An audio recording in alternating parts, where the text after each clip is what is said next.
తారార్కం నిలిచిపోయే ఆంధ్రుల రాజధానిగా పునర్నిర్మించేందుకై అవిరళ కృషి చేస్తున్నారు. ముఖ్యమంత్రి శ్రీ నారా చంద్రబాబు నాయుడు గారి నేతృత్వంలోని ఆంధ్రప్రదేశ్ రాష్ట్ర ప్రభుత్వం ఆర్థికాభివృద్ధి, సంక్షేమం, మౌలిక సదుపాయాల కల్పన, పారిశ్రామికాభివృద్ధి, పర్యావరణ పరిరక్షణ మరియు పాలనా సంస్కరణలో అసాధారణమైన విజయాలు సాధించి 11.3% జీడీపీతో అంటే ఆర్థిక వృద్ధి రేటుతో ఆంధ్రప్రదేశ్ ను దేశంలోనే అగ్రగామిగా నిలిపింది. అమరావతి రాజధాని పునరుద్ధరణ మరియు పోలవరం ప్రాజెక్టుకు భారీ నిధుల సాధన భారత ప్రధానమంత్రి శ్రీ నరేంద్ర మోదీ గారి ద్వారా అత్యంత ప్రతిష్టాత్మకమైన భోగాపురం అల్లూరి సీతారామరాజు అంతర్జాతీయ విమానాశ్రయ ప్రారంభోత్సవం, సుమారు 16 లక్షల ఉద్యోగాలు కల్పించే సిఐఐ భాగస్వామ్య సదస్సు వంటివి ఈ ఏడాదిలో ప్రధాన మైలురాళ్లుగా నిలిచాయి. ఎన్టీఆర్ భరోసా పింఛన్లు, తల్లికి వందనం, అన్నదాత సుఖీభవ, దీపం పథకం, నేతన్నల సేవలో, మహిళా సాధికారత, అన్నా క్యాంటీన్లు వంటి సంక్షేమ పథకాల అమలుకు కోట్లాది రూపాయలను కేటాయిస్తూ సక్రమంగా అమలు చేస్తూ సుపరిపాలనకు రోల్ మోడల్ గా నిలిచింది ఆంధ్రప్రదేశ్ రాష్ట్ర ప్రభుత్వం. గత సంవత్సరం ఇంటర్నేషనల్ యోగా డేని పురస్కరించుకొని గౌరవనీయులైన ముఖ్యమంత్రి వర్యులు శ్రీ నారా చంద్రబాబు నాయుడు గారి సమర్థ నేతృత్వంలో ఆంధ్రప్రదేశ్ ప్రభుత్వం అత్యంత ప్రతిష్టాత్మకంగా విశాఖలో నిర్వహించిన యోగా డే నాడు ఒకే ప్రాంతంలో 3 లక్షల మంది ప్రజానికంతో అనితర సాధ్యమైన రీతిలో యోగా నిర్వహించి ఒక గిన్నిస్ వరల్డ్ రికార్డ్ సృష్టిస్తే సుమారు 22,000 మంది గిరిజన విద్యార్థులతో భారతీయ సాంస్కృతిక వారసత్వమైన సూర్య నమస్కారాలతో ఇంకో గిన్నెస్ వరల్డ్ రికార్డ్ సృష్టించింది రాష్ట్ర ప్రభుత్వం. అరకొరగా మొక్కుబడిగా నిర్వహించే పేరెంట్ టీచర్స్ మీట్ కి భిన్నంగా రాష్ట్రంలోని విద్యా సంస్థలన్నిటిలో ఒకే రోజు అపూర్వమైన రీతిలో నిర్వహించిన మెగా పేరెంట్ టీచర్ మీటింగ్ లో 53 లక్షలకు పైగా పేరెంట్స్ మరియు టీచర్స్ పాల్గొన్న సందర్భాన్ని పురస్కరించుకొని ఆంధ్రప్రదేశ్ కీర్తి కిరీటంలో గిన్నిస్ వరల్డ్ రికార్డ్ రూపంలో మరో మాణిక్యం వచ్చి చేరింది.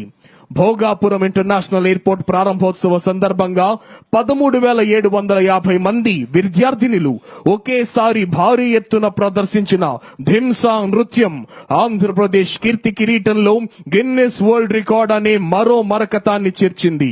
ఇలా ప్రపంచ రికార్డులు వెల్లువల ఆంధ్రావనికి దూసుకురావడానికి కారణం రాష్ట్ర ప్రభుత్వ కర్తవ్య నిష్ఠ, కార్యదీక్ష, ప్రభుత్వాధినేత శ్రీ నారా చంద్రబాబు నాయుడు గారి సమర్థ నాయకత్వం.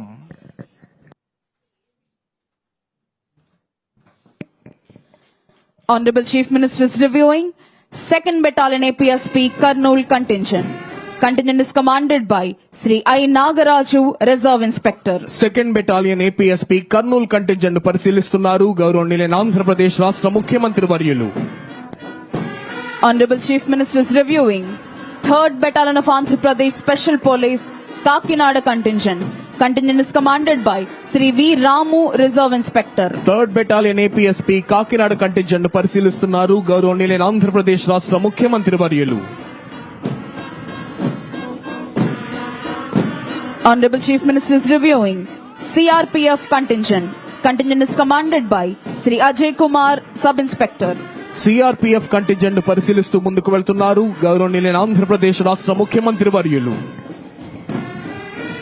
This is Karnataka State Special Police Contingent. The contingent is commanded by Sri Siddha Ramesh P. Reshmi, Reserve Inspector. Karnataka state special police contingent పరిశీలిస్తున్నారు గౌరవనీయులైన ఆంధ్రప్రదేశ్ రాష్ట్ర ముఖ్యమంత్రి వర్యులు. Honorable Chief Minister is reviewing 5th Battalion of Andhra Pradesh Special Police Vijayanagaram contingent. Contingent is commanded by Sri S.V. Ramana, Reserve Inspector. This is 16th Battalion of Andhra Pradesh Special Police Visakhapatnam contingent. Contingent is commanded by Sri A. Satish, Reserve Inspector. Honorable Chief Minister is reviewing APSP Brass Band contingent. Contingent is commanded by Sri S. Srinivasulu ARSI, V. Venkataya ARSI, G. Gopal ARSI. APSP Pipe Band contingent is headed by Sri G. V. Subbarao ARSI. This is NCC Girls Contingent. The contingent is commanded by Miss Lakshmi Sahasri. NCC girls contingent పరిశీలిస్తున్న